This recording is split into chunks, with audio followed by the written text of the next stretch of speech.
Hello everyone, welcome to divine bliss home science. तो आज हम पढ़ते हैं न्यूट्रिशनल स्क्रीनिंग के बारे में। तो न्यूट्रिशनल स्क्रीनिंग एक ऐसा टॉपिक है जो कि जितने भी एमएससी के स्टूडेंट्स हैं, बीएससी के स्टूडेंट्स हैं, उन्होंने कभी ना कभी पढ़ा होगा। जनरली जो भी फूड एंड न्यूट्रिशन के स्टूडेंट्स हैं और क्लिनिकल न्यूट्रिशन एंड डायटेटिक्स के स्टूडेंट हैं, उनके लिए ये टॉपिक बहुत ज़्यादा इंपॉर्टेंट है। और काफ़ी सारे upper level exams like UGC net के एग्ज़ाम्स में भी न्यूट्रिशनल स्क्रीनिंग से रिलेटेड काफ़ी कुछ टॉपिक्स आए हुए हैं। तो ओवरऑल हम बोल सकते हैं कि जो भी होम साइंस से रिलेटेड स्टूडेंट्स हैं उनके लिए न्यूट्रिशनल स्क्रीनिंग टॉपिक जो है वो काफ़ी एक इम्पॉर्टेंट टॉपिक है। तो जनरली ये टॉपिक थेराप्यूटिक न्यूट्रिशन के अंडर कवर होता है। थेराप्यूटिक न्यूट्रिशन एमएससी लेवल के स्टूडेंट्स का एक सब्जेक्ट है। तो आज हम पढ़ते हैं न्यूट्रिशनल स्क्रीनिंग के बारे में। तो सबसे फर्स्ट न्यूट्रिशनल स्क्रीनिंग जो है ये तब यूज़ होता है जब हमको किसी पर्सन को डाइट प्लान देना है, या फिर अगर हम किसी पर्सन का असेसमेंट कर रहे हैं, उसके न्यूट्रिशन के बारे में जानना चाह रहे हैं, या उसको न्यूट्रिशन लेवल पे अगर हमको हेल्प करनी है, तो सबसे फर्स्ट जो एक स्टेप होता है वो होता है न्यूट्रिशनल स्क्रीनिंग का। तो न्यूट्रिशनल स्क्रीनिंग मीन्स, अगर इसकी हम लोग डेफिनेशन देखें तो न्यूट्रिशनल स्क्रीनिंग में बहुत सारे स्टेप्स इन्वॉल्व होते हैं किसी भी इंडिविजुअल के न्यूट्रिशनल स्टेटस को फाइंड आउट करने के लिए। तो न्यूट्रिशनल स्क्रीनिंग एक सिंगल स्टेप नहीं है, इसके अंडर बहुत सारे स्टेप्स कवर होते हैं जिससे कि हम एक इंडिविजुअल का न्यूट्रिशनल स्टेटस के बारे में पता लगाते हैं कि वो हेल्दी है, अनहेल्दी है, या फिर उसको किसी काइंड ऑफ न्यूट्रिशनल डेफिशिएंसी तो नहीं है, या फिर उसको ओवर न्यूट्रिशन तो नहीं मिल रहा है, लाइक दैट। तो उस पर्सन के न्यूट्रिशनल स्टेटस को आइडेंटिफाई करने के लिए हम काफ़ी सारे स्टेप्स को करते हैं जिससे कि पर्सन का न्यूट्रिशनल स्टेटस हमको पता चल जाए। इसी ओवरऑल स्क्रीनिंग को हम लोग बोलते हैं न्यूट्रिशनल स्क्रीनिंग। आई होप कि आपको डेफिनेशन समझ में आ गई होगी न्यूट्रिशनल स्क्रीनिंग की। अब हम न्यूट्रिशनल स्क्रीनिंग के अंडर काफ़ी सारे स्टेप्स होते हैं।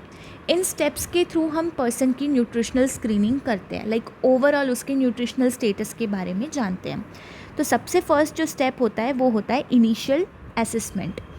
इनिशियल असेसमेंट में हम क्या करते हैं, कोई भी अगर इंडिविजुअल है तो हम उसकी बेसिक इन्फॉर्मेशन लेंगे, लाइक वो उसका एज क्या है, उसका जेंडर क्या है, लाइक मेल है कि फीमेल है, उसकी मेडिकल हिस्ट्री के बारे में हम उससे पूछताछ करेंगे, लाइक उसको कोई बीपी का इशू तो नहीं है, hypertension, blood pressure, different disease, उसकी हम टोटल मेडिकल हिस्ट्री के बारे में पूछेंगे उससे।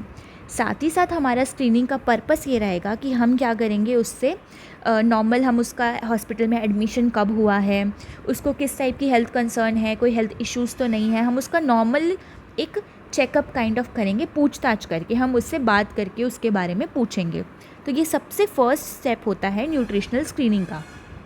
सेकेंड हम उससे पूछते हैं, सेकेंड स्टेप होता है डाइटरी हिस्ट्री।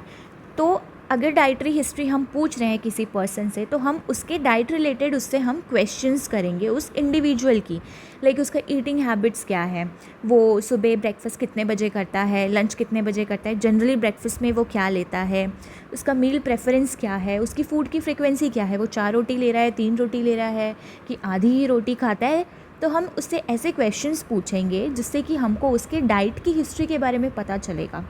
साथ ही साथ हम स्पेसिफ़िक उसकी डाइट के बारे में पूछेंगे कि वो कोई डाइट तो फॉलो नहीं कर रहा है, वो वीगन डाइट तो नहीं लेता है, या फिर उसको लैक्टोज इंटॉलरेंस की प्रॉब्लम है, या ग्लूटेन इंटॉलरेंस का इशू है, या फिर हम उससे पूछेंगे कि आपको किसी फूड से कोई एलर्जी तो नहीं है।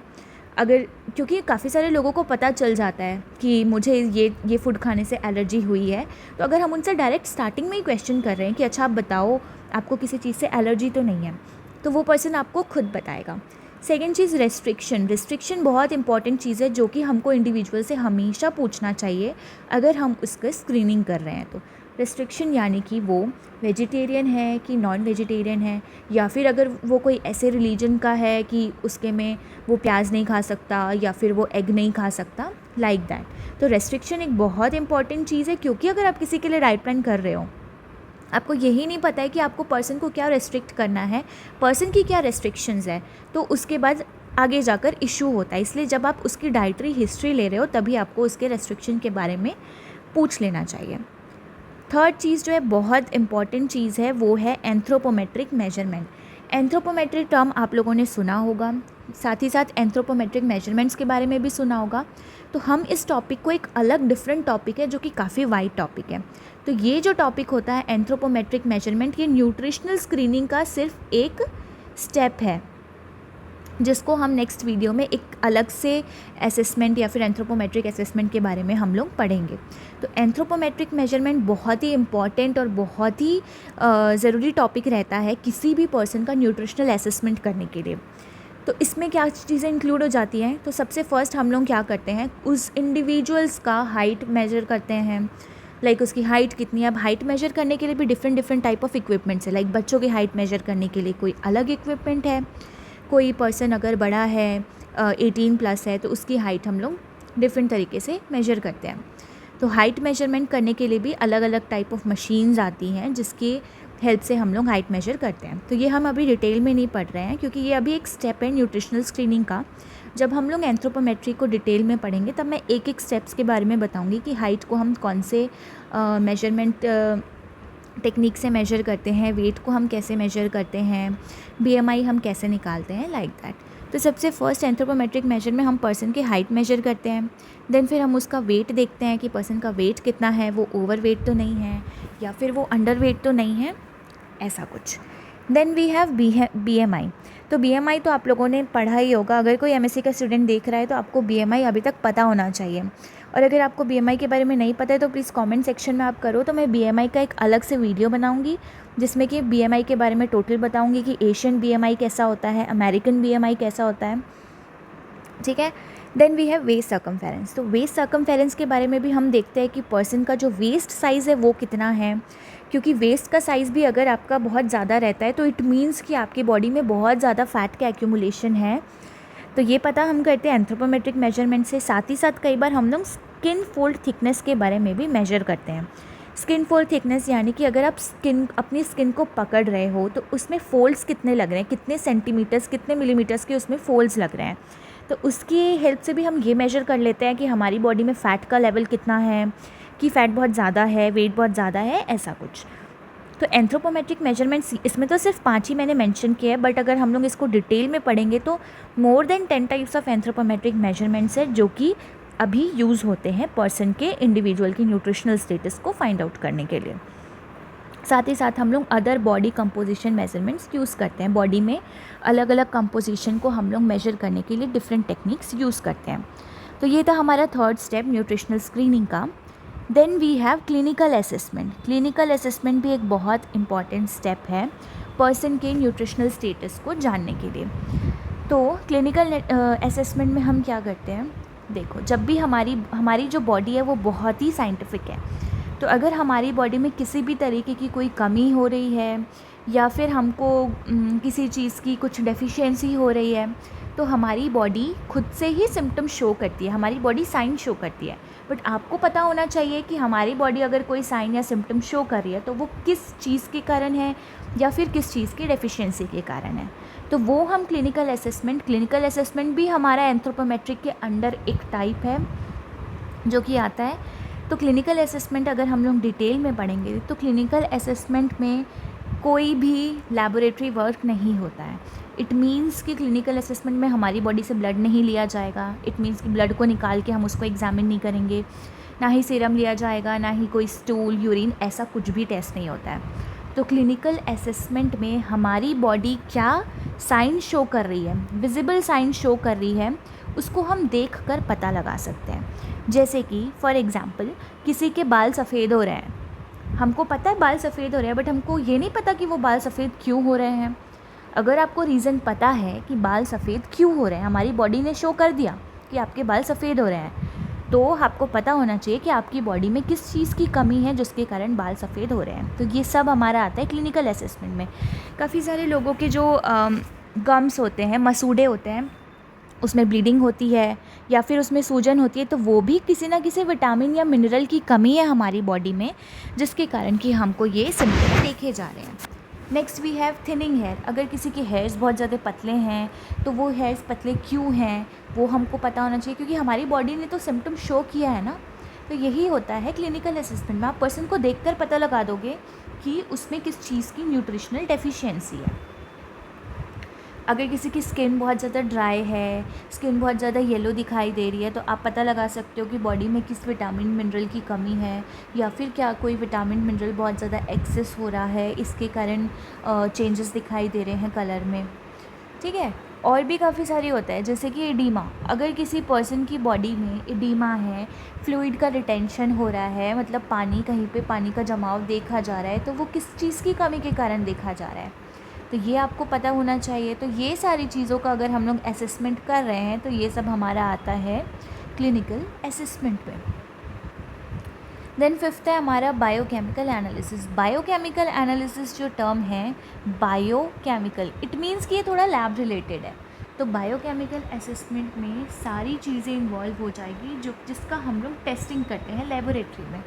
तो जनरली क्या होता है, हमारी बॉडी से ब्लड लिया जाता है, ब्लड के सैंपल लिए जाते हैं, फिर उसके बाद उस सैंपल की टेस्टिंग की जाती है लैब में। वैसे ही स्टूल टेस्ट किया जाता है, और यूरिन टेस्ट किया जाता है, सीरम टेस्ट किया जाता है, सलाइवा टेस्ट किया जाता है। तो जो हमारी बॉडी में डिफरेंट काइंड ऑफ टेस्ट होते हैं लेबोरेटरी में, उसकी हेल्प से भी हमारी बॉडी में बहुत सारी डेफिशिएंसीज का पता चल जाता है। तो वो आता है बायोकेमिकल एनालिसिस में। तो सबसे फर्स्ट तो हो गया ब्लड ग्लूकोज लेवल। अगर आपके ब्लड का सैंपल ले रहे हैं, देन उस सैंपल में हम देखते हैं कि ग्लूकोज का लेवल कितना है, कहीं शुगर बहुत ज़्यादा तो नहीं है। हीमोग्लोबिन लेवल देखते हैं, अगर किसी की बॉडी में हीमोग्लोबिन बहुत कम है, इट मीन्स कि पर्सन एनीमिक है ना। और फिर हम सीरम एल्ब्यूमिन लेवल देखते हैं। सीरम एल्ब्यूमिन क्या है, albumin a kind of protein. तो अगर आपकी बॉडी में प्रोटीन की कमी है तो क्या होगा, हमने स्टार्टिंग इससे पहले वाले टॉपिक में क्या पढ़ा, एडिमा, फ्लूइड रिटेंशन। अगर आपकी बॉडी में प्रोटीन की कमी है तो बॉडी क्या सिम्टम शो करेगी, फ्लूइड रिटेंशन। यही होता है कि हम बायोकेमिकल एनालिसिस से भी पता लगा पा रहे हैं कि प्रोटीन की कमी है, लेकिन हमारी बॉडी ने पहले ही हमको सिम्टम शो कर दिया कि हमारी बॉडी में पानी का जमाव हो रहा है, तो उससे भी पता चल गया कि हमको प्रोटीन की कमी है। तो दोनों ही मेथड से हम पता लगा सकते हैं कि बॉडी में क्या कमी है। तो ये सारे मेथड का ओवरऑल यूज़ करके पर्सन के न्यूट्रिशनल स्टेटस के बारे में पता चलता है। तो आई होप बायोकेमिकल एनालिसिस आप लोगों को क्लियर हो गया होगा। अगर कोई भी टॉपिक में इशू आ रहा है या फिर कोई टॉपिक आपको समझ में नहीं आ रहा है, तो प्लीज़ कमेंट सेक्शन में आप कमेंट कर सकते हो। और आई विश कि अगर मुझे इस वीडियो में 50+ लाइक मिल जाते हैं तो I post next video. Suddenly मैं आपका नेक्स्ट वीडियो पोस्ट कर दूँगी।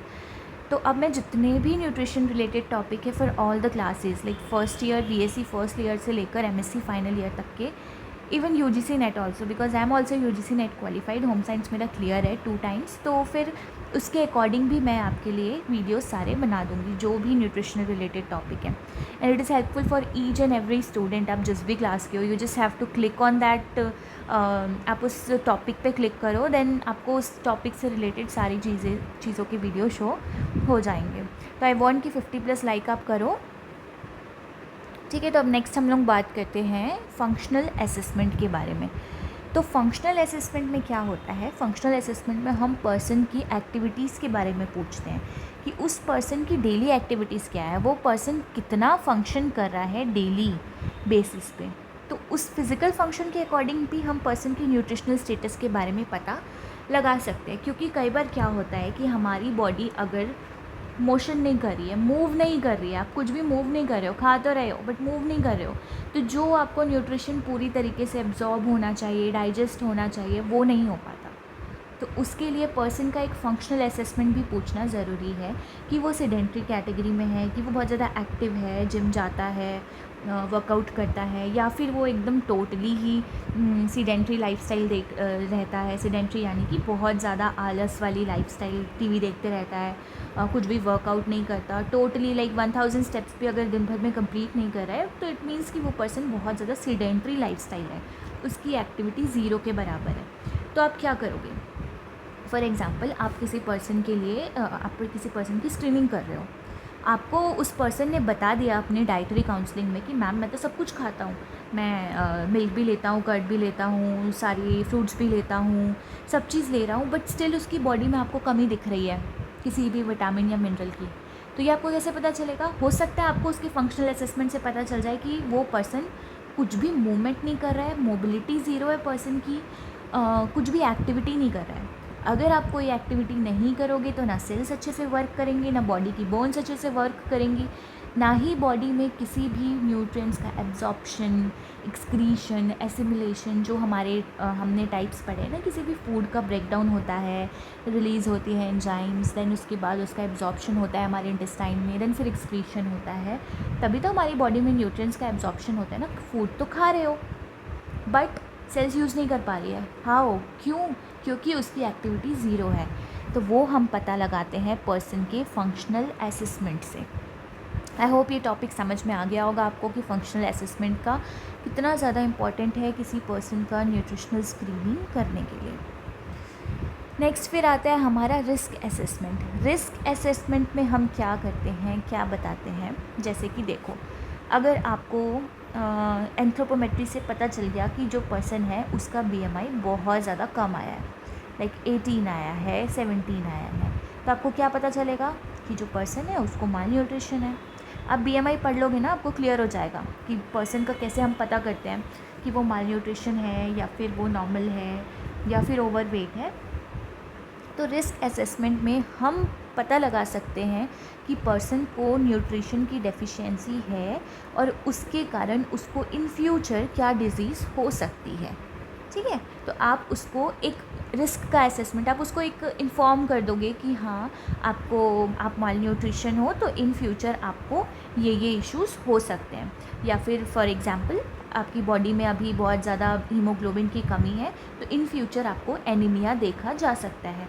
अब एनीमिया के भी बहुत टाइप होते हैं, न्यूट्रिशनल एनीमिया होता है, तो आप उसको ये भी बता सकते हो कि अच्छा आपको इस न्यूट्रिशन की कमी, ये वाले विटामिन्स की कमी है, विटामिन के की कमी है, जिसके कारण कि आपकी बॉडी में एनीमिया देखा जा रहा है। इन फ्यूचर आपको और भी ब्लड रिलेटेड डिसऑर्डर्स हो सकते हैं। तो ये न्यूट्रिशनल स्क्रीनिंग का एक बहुत बड़ा बेनिफिट है कि आप पर्सन को एक बड़ी बीमारी होने से पहले ही बचा सकते हो, आप उसको अवेयर कर सकते हो कि हाँ आपकी बॉडी में ये चीज़ की डेफिशिएंसी है जिसके कारण कि आपको ये डिज़ीज़ हो सकती है। तो ये हम पता लगाते हैं रिस्क असेसमेंट में। आई होप क्लियर हो गया होगा आपको रिस्क असेसमेंट कैसे होता है और रिस्क असेसमेंट हमारी बॉडी के लिए कितना ज़्यादा इम्पॉर्टेंट है। ठीक है, यहाँ तक अब हमारा हुआ था assessment total. Then we have medical history. अब आपने स्टार्टिंग में काफ़ी सारे कर लिया ना, लाइक बायोकेमिकल एनालिसिस कर लिया, आपको रिपोर्ट्स मिल जाएगी उसकी, एंथ्रोपोमेट्रिक मेजरमेंट कर लिया, उसकी रिपोर्ट्स मिल जाएगी। तो आप क्या करोगे उसके बाद? मेडिकल हिस्ट्री, जो भी पर्सन की मेडिकल हिस्ट्री आपको मिली है आप उसकी मेडिकल हिस्ट्री को रिव्यू करोगे और उसके अकॉर्डिंग आप क्या करोगे? ट्रीटमेंट प्रोवाइड करोगे, उसको बताओगे कि ऐसी ऐसी कंडीशंस है जिसका ये ट्रीटमेंट हो सकता है। अगर उस पर्सन का ट्रीटमेंट आप डाइट से ठीक कर पा रहे हो, न्यूट्रिशन से ठीक कर पा रहे हो तो इट्स वेल एंड गुड। नहीं कर पा रहे हो तो भी तो आप उस पर्सन को अवेयर कर सकते हो ना कि अच्छा ठीक है आपकी बॉडी में ये कमी है, आपको इसके लिए और टेस्ट करने पड़ेंगे, आपको ये ट्रीटमेंट लेना पड़ेगा। तो आप क्या करोगे? उस पर्सन की मेडिकल हिस्ट्री को रिव्यू करोगे। ठीक है, then we have interpretation of findings. जो हमारा 9th स्टेप है असेसमेंट स्क्रीनिंग का, वो है interpretation of findings. Interpretation of findings means findings यानी कि जो भी चीज़ें आपने फाइंड आउट की है उसको आप इंटरप्रेट करोगे।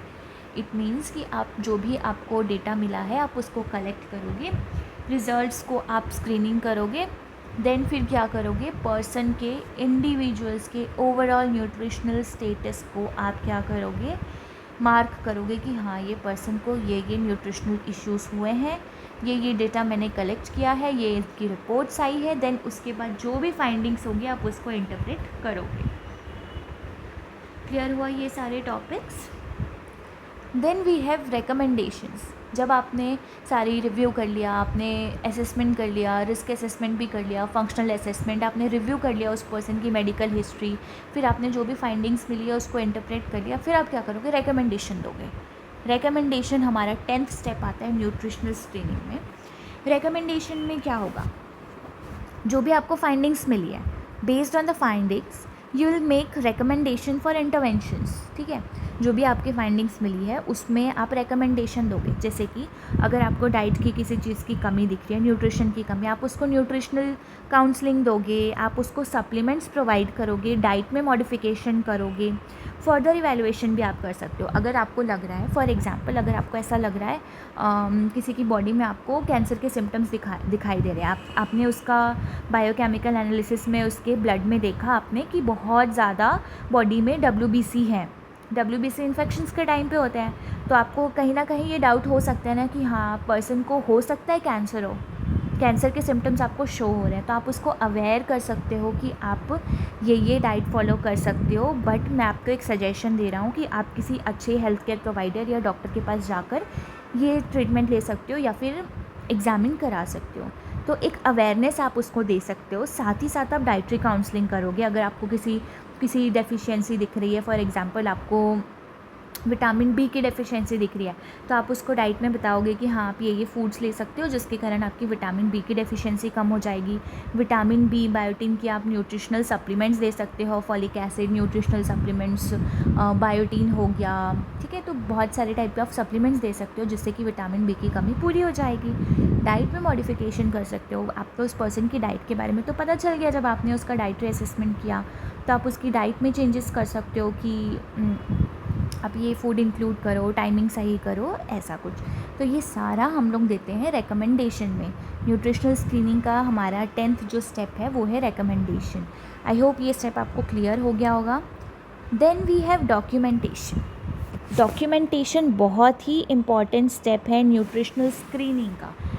डॉक्यूमेंटेशन अगर आप किसी पर्सन को करके दोगे तो वो क्या करेगा, फ्यूचर में उसके लिए बहुत ज़्यादा हेल्पफुल रहेगा। हमेशा वो उस चीज़ को संभाल कर रखेगा, मेडिकल रिकॉर्ड्स को। साथ ही साथ जो भी केयर रहती है, जो भी उसकी केयर में कंटिन्यूएशन है, वो भी आपका देखा जाएगा डॉक्यूमेंटेशन में।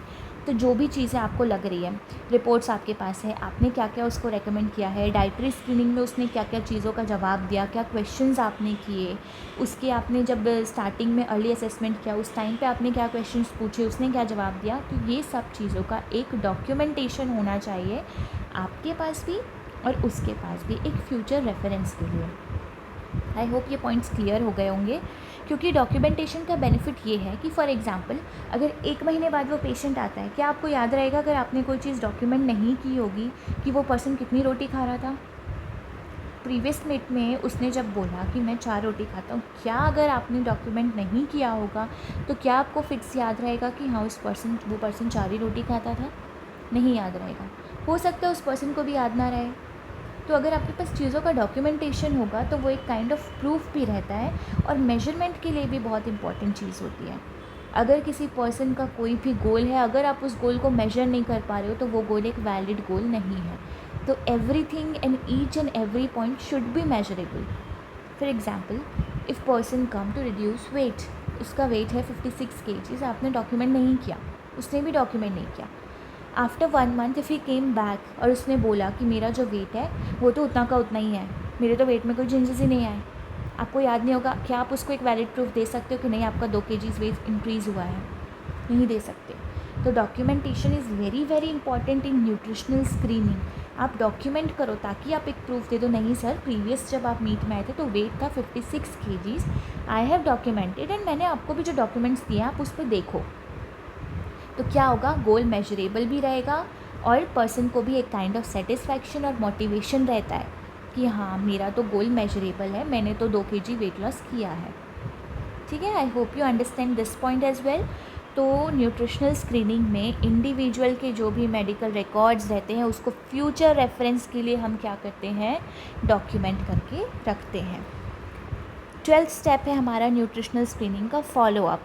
Follow up is very very important किसी भी पर्सन के न्यूट्रिशनल प्रोग्रेस को मॉनिटर करने के लिए या फिर अगर उसमें कोई इंटरवेंशंस में नीडेड है इसके लिए। कोई पर्सन है, कोई इंडिविजुअल है, आपके पास एक बार आया, आपने उसको 15 डेज़ का डाइट प्लान बना के दिया। 15 डेज़ के बाद it's your responsibility to follow up with that individual. आप उसके साथ फॉलो अप करो, आप उसको कॉल करो, पूछो अच्छा आपके साथ क्या क्या आपको ये चेंजेस दिखाई दिए जो मैंने आपको बोला था। क्योंकि अगर आप फॉलो अप नहीं करोगे तो after 15 days he will not come back, वो नहीं आएगा। वो क्यों आएगा? अगर आप फॉलो अप करोगे तो आपने एक पेशेंट अपना कंफर्म बना लिया कि हाँ हर 15 डेज़ में इसका फॉलोअप होता है, हर 15 डेज़ में ये पर्सन आता है मुझसे डाइट लेने के लिए या फिर मुझसे किसी भी चीज़ का असेसमेंट करने के लिए। तो follow up is very very important. किसी भी कोई भी ऑर्गेनाइजेशन में follow up is important, not only on nutritional screening और न्यूट्रिशनल असेसमेंट के लिए। बहुत सारे ऑर्गेनाइजेशंस में follow up is very very important. ठीक है, तो ये थे हमारे सारे स्टेप्स न्यूट्रिशनल स्क्रीनिंग के। जो कि थेराप्यूटिक न्यूट्रिशन का फर्स्ट टॉपिक है, न्यूट्रिशनल स्क्रीनिंग। तो न्यूट्रिशनल स्क्रीनिंग की डेफिनेशन आई होप आप लोगों को क्लियर हो गई होगी। Then we have these steps, ये स्टेप्स के बारे में अब इन फ्यूचर जाकर आपको सिंगल स्टेप्स के बारे में पढ़ना है, लाइक एंथ्रोपोमेट्रिक मेजरमेंट क्या होता है, क्लिनिकल असेसमेंट क्या होता है, अब आपको इसके बारे में सिंगल पढ़ना है। तो अगर आपको वीडियो पसंद आई हो तो प्लीज़ कमेंट करो, लाइक करो, तो मैं नेक्स्ट वीडियो आपका बनाती हूँ। और आपको अगर कोई भी टॉपिक की वीडियोस चाहिए तो आप प्लीज़ कमेंट सेक्शन में करो, तो अब हम धीरे धीरे सीरीज़ ऑफ वीडियोस लाते रहेंगे आपके लिए, तो सारे हमारे न्यूट्रिशन के टॉपिक्स कवर अप हो जाएंगे। ठीक है, तो टोटल हमारे थे 12 स्टेप्स इन न्यूट्रिशनल स्क्रीनिंग। अब न्यूट्रिशनल स्क्रीनिंग का बेनिफिट क्या है?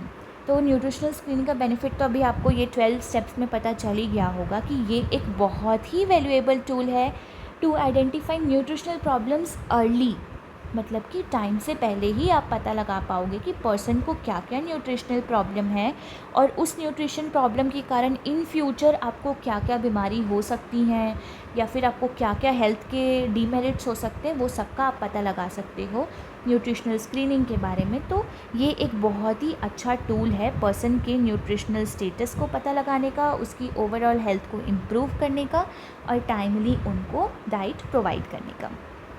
तो आई होप ये टॉपिक आपको क्लियर हो गया होगा।